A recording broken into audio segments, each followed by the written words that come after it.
Welcome back, humor consumers, to the Life Happens, Laugh Anyway podcast. I'm comedian Tracy DeGraff. And I'm Catherine, co-host and bestie. That's right. You are the co-host and the bestie. Oh. You're the best bestie, Catherine. Oh, you're the best bestie. I know. People are going, bleh. Yeah, I don't care. Let them. They're just jealous that they don't have a bestie. Well. We're like as close as you could come to Siamese twins. We are Siamese. Yes, Kenny likes to say we're the cone heads, and he makes that noise when we think of like, Oh my gosh, that's so funny to me. All right. Well, if you're just tuning in to the Life Happens, Laugh Anyway podcast, you've just experienced how we go off track right away. We just started the episode and boom, down into a rabbit trail. We need rails because we go off the rails quite often. Yeah, we need those bumper things when you bowl. I would bowl like that all the time if I could. You know, they do it for the kids, but I say, let's have a bowling league where we just put the bumper things up. We'll make it easy.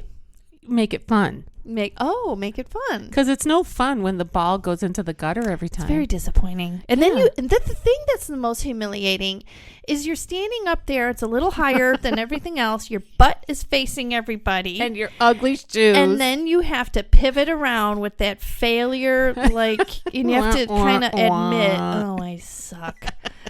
And you have to face everybody. It's terrible. Horrible. It's humiliating. It really is because you got your back to everybody. I hate that. Do you see? And then you turn around. It's like, oh, I stink. Do you see what I mean? There we go. We go down another rabbit trail. But that would be a bowling league that I would sign up for. Yeah. Well, I think that must be why they do those like theme bowling things where it's just goofy and funny. Right. Like turn around and close your eyes and roll it backwards. Or put on the disco lights and so you can't really see how bad you are. Right. Mm-hmm. Yeah, and then the bowling shoes are so awful, and then they have your size on them, and if you got big feet like me, you're like, oh, this is fun. I don't worry so much about how bad the shoes look because everybody has to wear them. True. I just don't like wearing other people's stank. And I put my foot in it. Ugh. Oh, one time, oh my gosh, I can't believe we're talking about this. One time, Ron and I took all 5 boys bowling. What? One time. Oh my. And I swear to you, after we went bowling, that was the last time we did it. Once I can't even and picture done. That. Okay, and then everybody in our house got the flu. Everybody. And it had to be from the bowling balls, the putting their balls. Fingers in those goober. Oh, it was an experience. I'll bet. Anyway, let's get off of that subject. I don't even know how we got on it. I don't either, but that's the fun of it. We didn't plan it. It's not in our notes. Yeah, I just remembered how we did. Okay. This is episode number what? What number? 154. 154, people. This is amazing. Yeah. Here we go. The psychology of gift giving is what we're talking about today. Yeah, and it's different than our episode 4 episodes ago, gift giving ideas. Right, that's this totally is different. People. This psychology. We're coming up with new stuff. We got an edge. And if you're still listening, if we haven't lost you yet, you can go back and listen to episode 150, and it is titled Gift Ideas for Christmas 2023. That's a great episode as well. And we talk about in that episode the origins of Christmas gifting, where it came from and such. Yep. This episode, and then we also do a little gift guide. Like we go over some good ideas for gifts that are not going to break the bank. That Super ideas. Yeah, it was always fun. Yeah, and we talked about probably something totally random because we do. But this time, we found this concept of the psychology of gift giving. Yeah. What's going on in the mind, in the psyche? Because I struggle myself with, what do I get? Will they like it? I just toss it around in my brain. It marinates too long. I got a question for you. Yes. Do you buy into what we learned? Like, do you really believe? For this episode? 100% yes. Do you? 100%. Oh. I'm a little bit more like, I don't know. Well, here are the takeaways, and we'll let you be the judge, audience, humor consumers. We always tell you, we try to up front, if we can get to it, the takeaways. If you listen all the way to the end, this is what you should get out of this episode. The 3 E's of gift giving. We're going to enlighten you. to be a better gift giver. Mm-hmm. We're going to encourage you to lower the stress level that is around gift giving. Yeah, because everybody has a little level of stress. Even if you're just sitting there on your chair going, dink, order, dink, order. Mm-hmm. I love Amazon. Okay, so we're going to enlighten you to be a better gift giver. We're going to encourage you to lower the stress around gift giving. And then finally, we're going to entertain you with our own gift giving and receiving stories. Sweet. Like we do. Mm-hmm. We have a call to action, so stay tuned for that. And as always, some scripture to encourage. Always. All right, Catherine, what say you? Enlighten our audience. Do we want to talk about our sponsors? Yes, that would be great. Mm-hmm. I forgot. Sorry. We just gained 2 more sponsors. Did we say that in our last episode? We did not say Wendy. Wendy is the most recent. So welcome aboard, Wendy. Isn't Jess the most recent? No, she was right before Wendy. Oh, okay. Jess was right before Wendy. And then Wendy. Oh, I'm so excited. Yeah, me too. Mm-hmm. And they signed up through Patreon. So they signed up to donate $5 a month to our mission. Yeah. And our mission and ministry is I feel like we're the Blues Brothers. I know. We're on a mission We're for on God. Yeah, well, we literally are. Is to use this podcast because, believe it or not, we've been doing this for 3 years now. Yeah. I can't believe it that time has passed, I and know. we have 154 episodes now, and we have sponsors, and we give you nothing in return for your $5 donation. We don't even mention the names anymore. Well, we can. Well, we need to though. I would like to here and there. Let's mention them now. Let's do it. All right. Well, we're grateful for Wendy and Jess who just signed up, and let me tell you about who else is on this list. And if you want to join us, all you have to do is go to my website, tracydegraff.com. You can get there through comedythatsaves.com, or you can just go to Patreon and put in Life Happens, Laugh Anyway. All right, so we have Wendy Massett, our dear friend. We have Jess Johnson. We have Jessica Kruger, Katie DeGraff, Colleen Burns, Ursula D'Amico. Is that D'Amico? D'Amico. That's a friend of Catherine's. Nancy Westman. And then we have Catherine Shipman. Thank you, Catherine D. Shipman. We have Karen Stye, Janine Karstens, Ronald Muffin DeGraff. And do you know what Ron did for his contribution? He's so funny. He gives the most out of all of our contributors. He does? I didn't know that. Yeah, well, because you can put in whatever amount you want. But I didn't know he did. So here's what he did. $5.05. Oh. Per month. He's such a jokester. He is. Okay, and then we have Darlene Tatey, Courtney Zorrell, and Joan Custwin. Almost all of these but one are personal friends and family. And we love you. Yes, we do. We love you and appreciate you so much. And then we also have a few people that have donated to our ministry just with a one-time gift. So our friend Linda Sneed, our friend Jackie Natali. Gail? Yep, Gail Bowen. And then I didn't know Jackie did. Yeah, she did when we did the craft fair. Oh. Yeah, she gave me $20. Oh my gosh. She said, this is for your ministry. That's awesome. I said, thank you. Yeah. Yeah. And then, and so also, did Sarah's mom. Yes. Oh. Yeah. But, no, I know. Wait, I forgot her name. I totally know it. She's probably listening. Oh, okay, stop. Absolutely. Bev. Thank you. We love Bev. We love you, Bev. But we're just getting old. We are. And she listens all the time. I know. And I love it that she does. Yeah. So I hope you're still listening, Bev. So thank you. And then there was one more I was going to mention. So I mentioned Carla, right? Yeah. Carla from my high school. And I mentioned Linda, and I mentioned Gail. And we mentioned Bev. I thought there was one more. If there's anybody that we're forgetting, just send us more money and then we'll remember. Anyway. You are funny. Oh, thank you for saying that. Remember when one of the episodes I was struggling to remember who it was that said to me, you guys sound like those 2 gals on Saturday Night Live that do the I'm just going to say it, the sweaty balls. And it was Sue Balthazar. Was it Sue Balthazar? She brought it up again. Oh my gosh. Her and her daughter Phelan were giggling. They're like, gosh, that is so what you funny. sound like. I think we do too, because we sound like little ladies that don't get out much. Because that's what we are. We are going to taste it now. Yes. Oh, it tastes very good. Oh my gosh. Are we ever going to get to this episode? Yeah. All right. We're done with the sponsors. If you want to donate. Oh, wait. We're not done just yet. We are in a campaign right now, my friends. We are doing an equipment upgrade. So for the first 3 years, this equipment was good enough. We got what we got. But we are upgrading. We are purchasing new microphones, which we already have enough money for that. And those are already purchased and they're on their way, hopefully. Yes. So that's done. And that we got a good sweet deal on them too. So that was only $400. It should have been $800, but we got a half price deal, like a Black Friday thing. Yeah. Anyway, so hopefully that'll all work out. But we're also wanting to add video to this podcast so that we can go on. And I'm getting to warm up to that idea. And excuse me, I'm so sorry. I have to answer this text from my husband. It's that time of year. What is he saying? It's a very busy time of year. He's at Meijer and he needs to know if I need anything. And I really do, because I have no time to get it. What are those things that you put on top of the green bean casserole? The fried onions? Yeah. Yeah. The crunchy. Is that what they're crunchy they're not onions. called that. Well, let me Google it. I'm so sorry, I think listeners. they are called fried onions.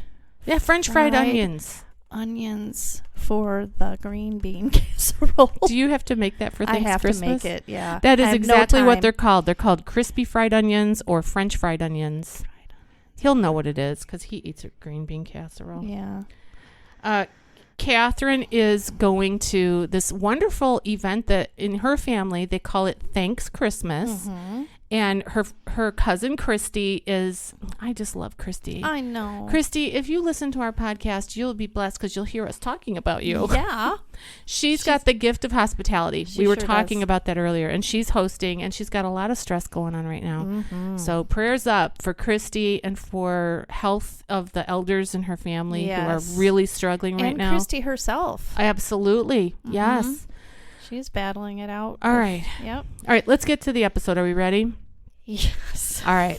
I think we're like 15 minutes in. Let's do it. Wait, well, almost. Yeah. Okay. Episode number 154, The Psychology of Gift Giving. Catherine, enlighten our listeners. Tell me what you've learned about the psychology of gift giving.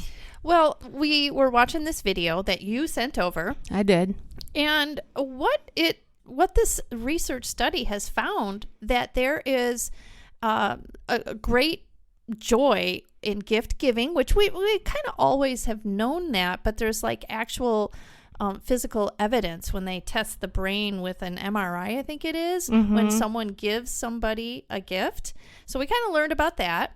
And we learned about that there are people who give in like a reciprocal way. Wait, how is it called again? It's called like the law of reciprocity. Yeah. And so like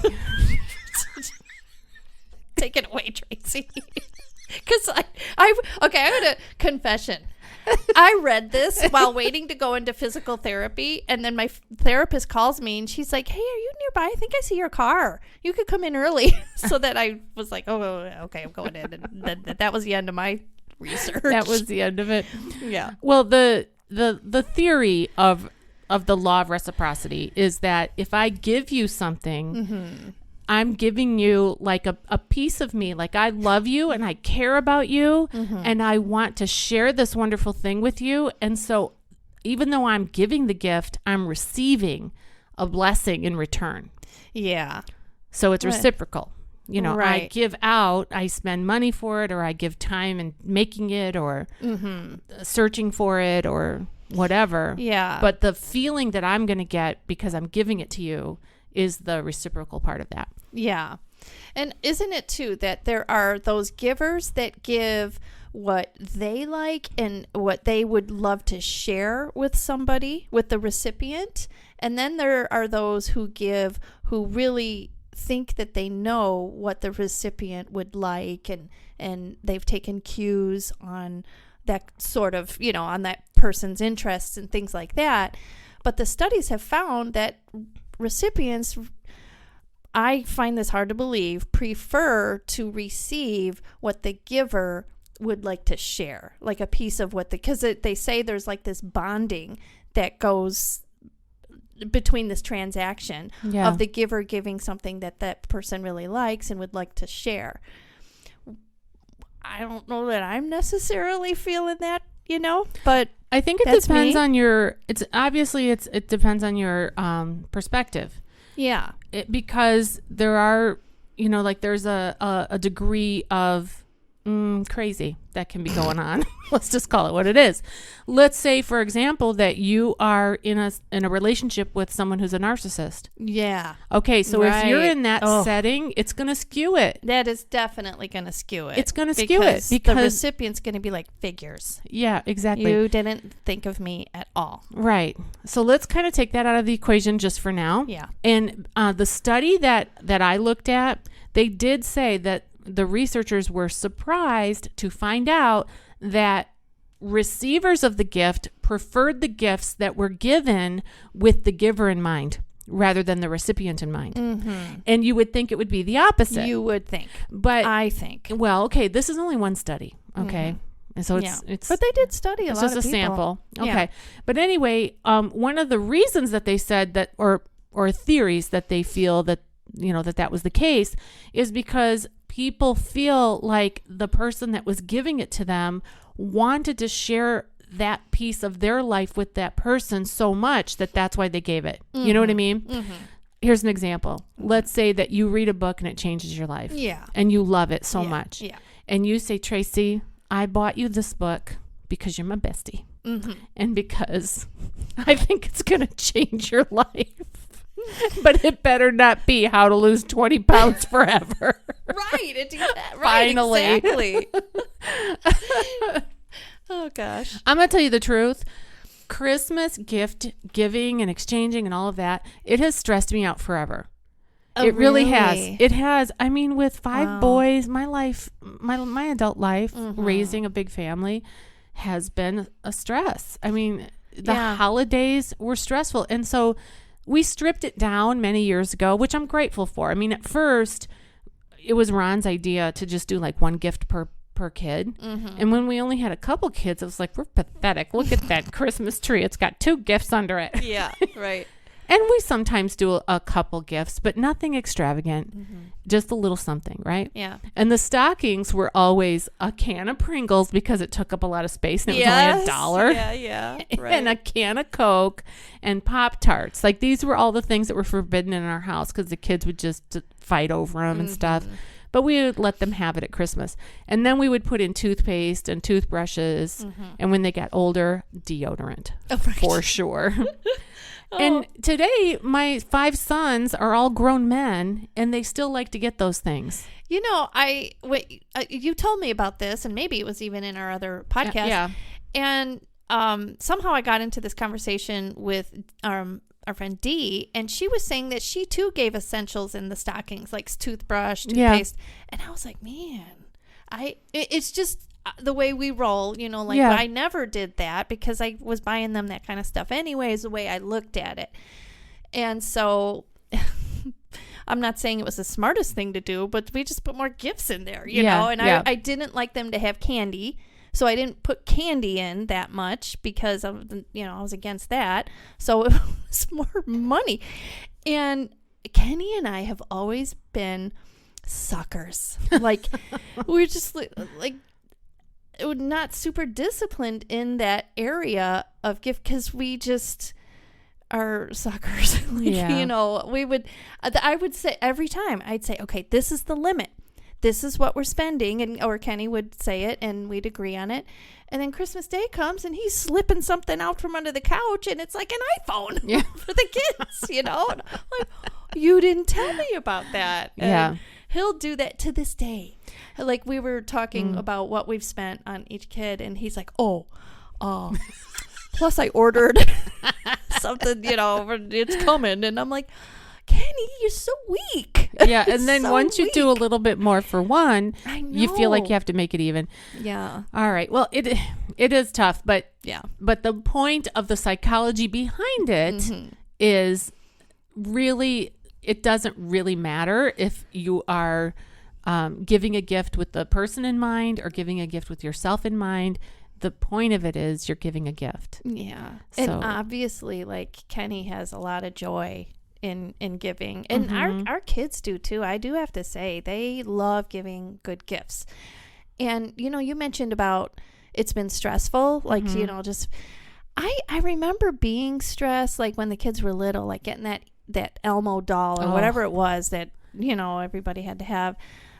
But and I always felt like it was a fun stress, though. Like it was a quest, and it was a challenge, and it was a treasure, and it was a hunt.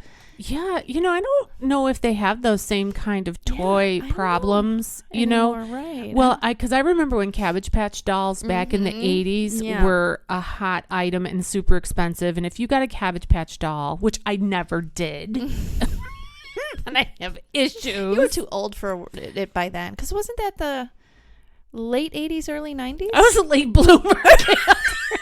I wanted a doll. That's true.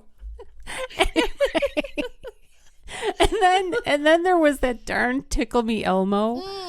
That was a phase for a while. Yeah. And then they would bring out the hot toy, you know, and they would have a limited supply. Yes. And they would, you know, make it where you'd have to murder somebody to get it. Now you don't have to do it. Do you remember that movie Jingle All the Way?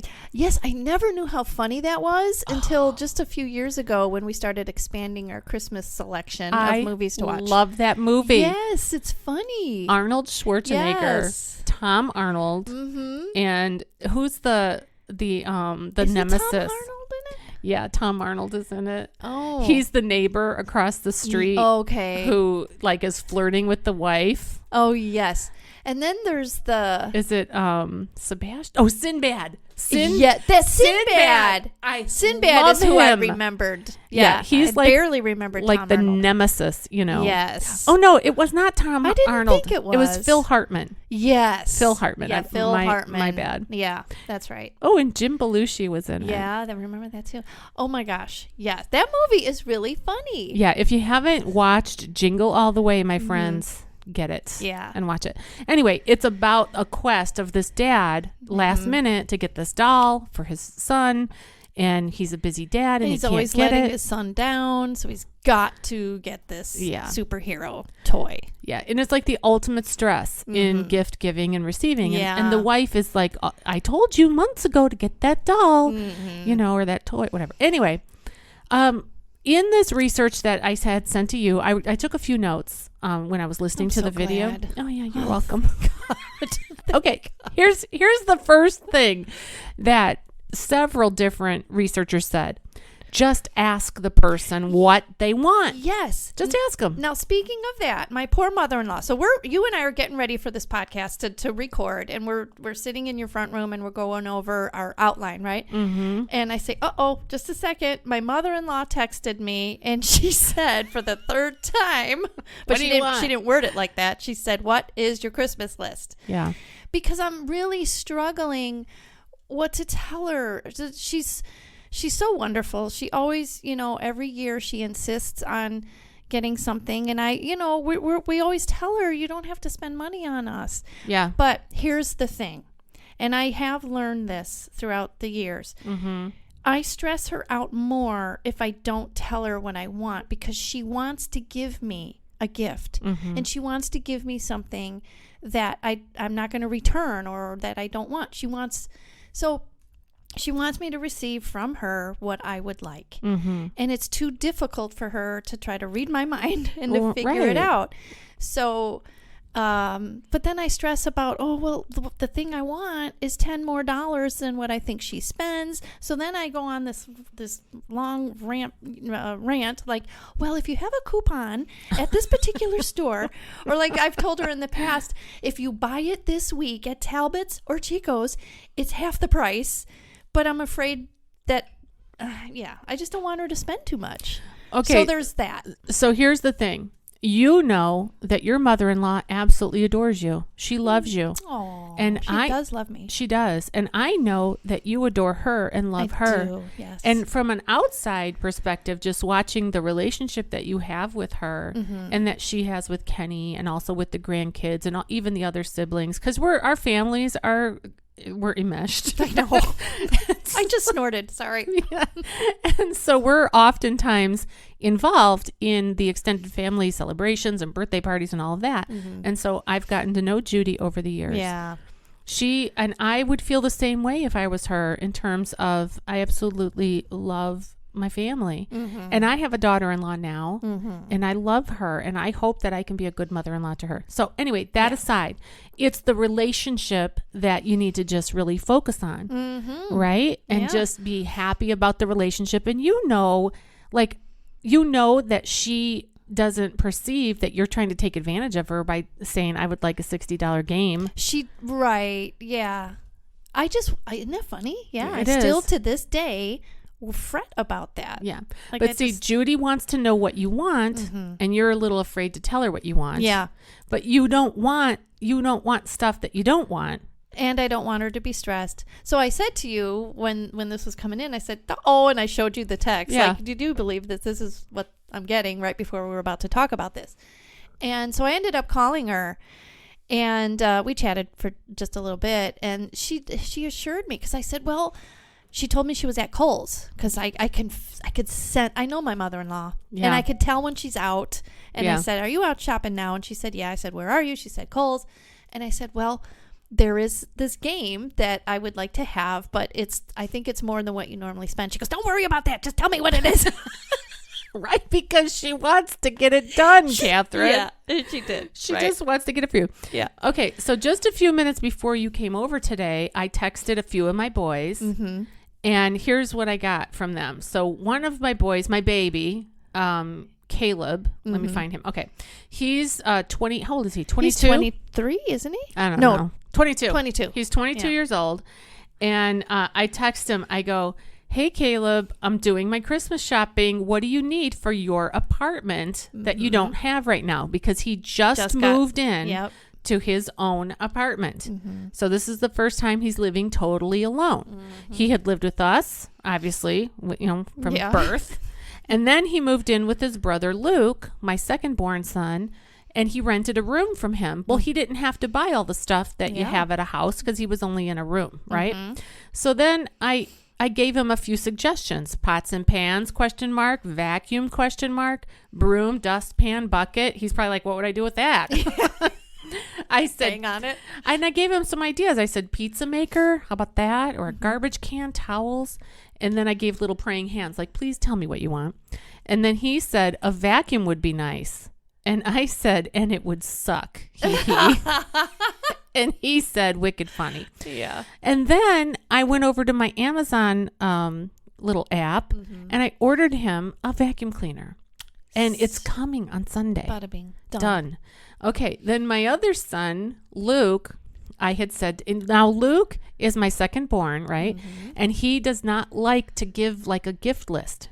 He just doesn't like it. And I get it. He feels like, like I thought you said that was Joel. It's both of them. Oh, it's both.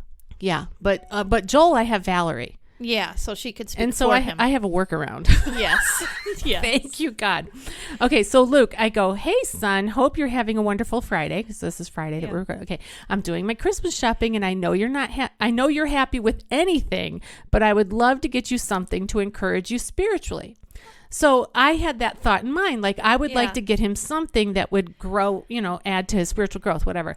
I said a book, a new Bible, a resource, a subscription, or maybe some gift cards for you to use with friends who encourage you spiritually. You could take TJ out to lunch. TJ's his friend that I know real well. Yeah. I said, is there anything you have in mind, a particular author, an audiobook, headphones, or earbuds, so that while you're listening to something spiritual, you could think of your mother? Let me know. Love you so much. And then he said, a new Bible sounds great. Thank you. Love you. Oh, nice. And then he goes, just not a giant Bible, LOL. That's awesome. Okay, that made me think of something. Back to about wanting to share something that you love and giving it as a gift to others. Okay, I was thinking how, sometimes that could be good, sometimes not. And I was just thinking, oh yeah, I had in mind to put some devotionals in each one of the kids' stockings, even though that is not something they would ask for, and they might not even want it. But I feel moved to do it because it is sharing something that is an absolute treasure to me. And I know I can't force it on my kids, but I love them. Yeah. So yeah, definitely do it. Don't let the devil tell you now not to do that. Emily will hear this before. Hi, Emily. Yeah, she'll hear this beforehand, but that's okay. I think that, our children, they want, especially as they're young adults, they still want and need our expression of love, our expression of passion, our guidance. Yes. And, we're all about the Christian mamas. That's right. We're not going to change that. I was listening to, the two gals that we sometimes listen to, their podcasts. And the gal, one of the co-hosts, she was saying how she was really sick. And she was saying, I got better because of, and then her co-host Misty, she was like, because I prayed for you. And then Amaryllis says, well, yeah, she said, but ain't nobody pray like my mama. And she said, my mama, I don't know anybody who prays like my mama. And I was like, I want to be like that. Yeah. And I think I am like that. You are. And by the way, if you want to know what that podcast is, it's called On the Doc, DOC. And it's Misty and Amaryllis, and we love them, and they are hilarious. Yeah. They're Christian gals from Alabama. And they review documentaries. Yeah, and they remind us of a lot like us, right? So of course we love them. And I agree with them 100% on their view. They're Baptists, and we're not, but we have the exact same biblical views. So yeah, I always agree when they start talking. Yeah, we can socialize with Baptists. They're wet. They're a little wet behind the ears, but we'll take it. Oh, they're still fun. Anyway, okay. So we talked about, let me look at my notes here. We talked about the reciprocity. How do you say that? I can't. Reciprocity. Yeah, reciprocity. We talked about that. Another thing that they talked about was regifting. Okay. Now this is a subject. Okay, here's the thing. Yeah. Here's what the research said. They said that most people have the idea that if you regift something that someone gave you, that the person is going to be upset. Yeah, like it's tacky. Right. However, when someone gives you a gift, the idea is it's your gift. You do what you want with it. If you want to use it as a gift to somebody else, then do that, So there's pros and cons. I think it really depends on the relationship. I do too. And the thought. Yeah. I really think that too. There's another Christmas movie that Ron and I just watched the other night called Home for the Holidays. Oh, yes. Okay. Ron really likes that one. Ron loves that film. I think it was made like in the 90s or something like that. It's set in Chicago. It's in a Puerto Rican family, although some of them aren't Puerto Rican and they call them the Sorta Ricans. And it's so fun. There's a lot of humor. I love that. Yeah, there's a lot of humor in it. Well, Deborah Messing plays the daughter-in-law in this family, and she gives this blouse to her mother-in-law for Christmas or for her birthday or something. Well, the woman who works at the bodega is wearing it, the woman who works there. Oh. And so she knows that the mother-in-law regifted the blouse. Yes, yeah. I think that regifting phrase, I think that came from Seinfeld. I think that's the first time that was used, at least in this big way. Yeah, I think it was Julia Dreyfus's character. Okay. I think. Anyway, just a little tidbit. Well, anyway, according to the scientific study that they did, in the end, they said regifting is okay. Don't worry about it. I really think it is. It's in it, as it always comes down to, it's the thought that counts. It is. It's so funny. My mom used to say that to me. She and it was just a brush off thing, you know? And so I'm not trying to anyway, like give a dig on my mom, but like she used to be like, yeah, isn't this great? It's the thought that counts. And I'd be like, what thought? Yeah. Relationships, right? It's just like, woohoo, this is great. All right. So we had said in the beginning that we would enlighten you to be a better gift giver. Hopefully. Pull this one out. Well, I think you'll be a better gift giver by just asking the person, what do you want? Yes. And listen. Right. Don't be afraid to ask. Yes. And you can give some suggestions. That's why I read to the audience the text that I sent to two of my boys.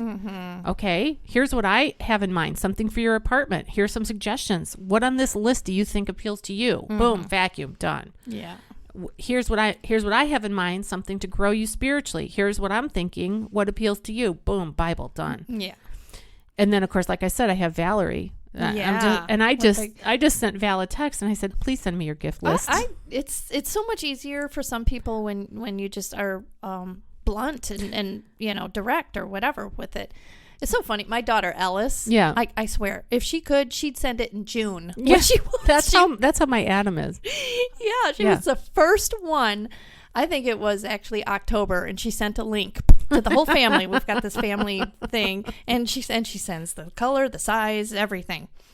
Yeah. You know what? She knows what she wants. Yeah. That's exactly how Adam is. So my son Adam, who's my fourth born, he sent me the link to the exact thing. He wants a lunchbox. Does he? Yeah, and he wants it to be a specific size and a specific compartment where he can put his badge for work and whatever, I don't know, stuff he needs. Anyway, now here's a little twist on that. Like, let's say you ask your family, what do you want? And they tell you. Well, now you have that idea. Now you can surprise them with something. Put something in the lunchbox? Right. So you can put something in the lunchbox, or you know how they all do those stickers now? I was going to say that to you. That they love to load them up with the stickers. Yeah, I'm going to get him a big one that says, I love mom. I think that's going to be perfect. That'd be awesome. Or like, okay, so here's an example. My daughter-in-law did send me her gift list for her and Joel. They don't have very many Christmas decorations. They just got married and they bought a house and they have this big house, but not that many decorations. So they would like some indoor or outdoor. Okay. Well, guess what? It's 2 weeks before Christmas. Or whatever. Yeah. So one of the ways that I can surprise them is by sending it to them early. So that they can put it out and enjoy it during the Christmas holiday rather than waiting for Christmas Day. Right. I think that's a good idea. Yeah. And like, let's say, for example, Luke, he wants a Bible. Okay. And I do have to find out which version he wants. But if I can get it, engraved with his name. Definitely. Then there's a little way to surprise him. Yes. Now with Caleb, with the vacuum. I did think of something I could put on there. We have one of those Cricut things. Catherine and I bought a Cricut. Yeah. I was looking for it when we were in your kitchen. Where is it? It's in the closet. Oh, okay. Anyway, so I can print up on the Cricut something like hope this is the only thing in life that ever sucks. Something like that. I love it. Love, Mom. Yeah. Merry Christmas. That's awesome. Yes. Yeah. So, adding your own. So and so ask them what they want, or at least get a general idea, so that you're not like shooting in the dark. Yeah. Totally. Yeah. And then add your own little spin to it. I did similar. We asked the kids what they want. I can't wait to give Emily this little extra thing that. Don't say it in case she listens. No. Okay. I'm not going to say. She didn't ask for it, but I'm certain she'll love it. Yeah. So. And then do act on your, I'm going to call it the Holy Spirit. If the Holy Spirit is moving you to share with your loved one, friend, child, parent, whatever, something spiritual, do it. You can't deny the Holy Spirit. Please don't. Yeah. Okay, let's see. I think that's all I had from the research. Yeah, I think so too. We talked about the regifting. We talked about the psyche of, receiving, giving, what goes on when you give. There was in that one article, there was a lot to say about what goes on in the brain when you're giving. Yeah. And also when you're receiving what you want or what you, when you feel loved and you feel like there was all this stuff about that too. It was really neat. It grows your connection as humans. When we think about gifts and Christmas, sometimes we can get a little overwhelmed and stressed, right? But you and I were talking about this before we launched the recording. I think about God. He's our creator. He gave us life, and life is called a gift. Yeah. We have been given the gift of life. Yeah. And then even though humanity screwed it up, because of sin, and we lost connection with God, he sent Jesus to reconnect us. That's right. Jesus was our gift. He's the gift of the world for salvation. To the world. Yep. Yeah. From God. And it pleased God to do those things. Yes. In fact, when God created us, preach it, girl. He said, preach it. It is good. Yes. Right? He made man and he said, it's good. And then he made woman. And he said, it's gooder. He said, it's very good. So it gives the Father pleasure to give. And we're created in his image. Absolutely. Yes. And we're given at birth, we have, our gifts, the gifting that he wires us with. Mm-hmm. And then when we use that gifting, as we talked about your cousin Christy with her hospitality and all that, yep. when we're in that mode, it might look like work to other people, but guess what? That's not their gift. Yeah. Right. And then when your gift is appreciated, yes, not ignored. Well, we're getting down to some stuff here. It's getting personal. Yeah. I just got a text from Emily that she sent to Kenny and I. Yeah. Did either of you get Pat a blank for Christmas? I'm blanking it out in case they... Yeah. See, it's all about the gifts. Yep. Everyone's thinking gifts. Mm-hmm. All right. So, bottom line, I think it's going to lower your stress. That's why I said we're going to encourage you to lower the stress around gift giving. It's going to lower it way down if you just ask people what they want. Mm-hmm. Seriously. Yeah. And don't be afraid to tell others when they say, what do you want? Just tell them. Yeah. All right. All Anything else? No, I think All right. we're good. Well, the call to action then is just ask. Just ask. And listen. Yeah. And tell. Mm-hmm. Ask what the ones on your list, ask what they want, listen, and then put a little spin on it and tell others, especially if you're married. Mm-hmm. Please, let's just stop thinking that our husbands can read our minds. They cannot. No, I know. And they're males. They're not totally wired that way. No. So don't give them the benefit of that right. doubt. If you ask and you shall receive. Okay, so we have James 1:17 is our scripture. I love this. It's so fitting. It really is. And I had forgotten to call it up. It says, every good gift and every perfect gift is from above and cometh down. This is the King James Version. Cometh down from the Father of lights, with whom is no variableness, neither shadow of turning. Yeah. Basically means it's all a gift. It's all from God. Yeah. And then we also have John 3:16. Mm-hmm. Yeah, which is a very familiar passage. We all know that one. Mm-hmm. Go For ahead. God so loved the world that he gave his one and only begotten Son. That's right. That whoever should believeth in him should not perish, but Oops. have everlasting life. Catherine didn't have it up. Well, friends, happy gift giving and gift receiving. That's right. Just enjoy. Yeah. And keep your focus on the Lamb. That's right. Jesus, the reason for this season. Just Tell keep Catherine. Oh my gosh. I sort of. What? What? Gosh. What? You sort of what? I just don't know why it came in my head about the elevator situation when we went out last night. Oh man, was that funny. We had a really good laugh, folks, last night. We went to a play. It was downtown Chicago. Yes. Tracy has claustrophobia, and we had this itty bitty elevator we had to get into. It was like 1/4 of the size of a normal elevator. Yeah, I would agree. Yes. In fact. Yes. Okay. It was in a parking garage, which is already creepy. Let's just say it. Okay, we're gonna go there. Yeah, we're going there.